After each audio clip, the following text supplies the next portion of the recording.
بسم اللہ الرحمن الرحیم۔ السلام علیکم۔ آپ کو بتاتے چلے کہ آج آپ کو بتائیں گے کہ جو لوگ بھی سعودی عرب نے ان کو ڈپورٹ کر دیا ہے، ان کو ان کی کوپریوں سے نکال کے ڈپورٹ کیا یا ایئرپورٹ سے ڈپورٹ کر دیا ہے، یا ان کے پاس کوئی ویزا تھا کوپری کا، ان کو ڈپورٹ کسی وجہ سے کر دیا، تو وہ ان کے اوپر اگر تا حیات ان کے اوپر پابندی لگ گئی ہے تو کیا دوبارہ وہ وہاں پہ جاب کر سکتے ہیں؟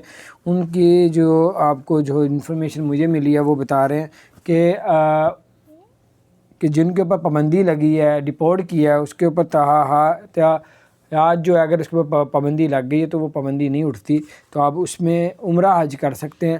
باقی آپ اس ویزے میں جو ورک ویزا ہے وہ آپ کو نہیں ملے گا۔ اگر ورک ویزے کی جانب سے آپ کو ڈپورٹ کیا گیا ہے تو پھر آپ دوبارہ ورک ویزا نہیں ملے گا۔ آپ لوگ عمرے جتنے مرضی کریں، حج کریں، وہ کوئی مسئلہ نہیں، لیکن جاب کے لیے آپ کو دوبارہ سے ویزا مشکل ملے گا۔ تو اپنا خیال رکھیں، چینل کو سبسکرائب نہیں کیا ضرور سبسکرائب کر دیں، بیل آئیکن کو پریس کر دیں تاکہ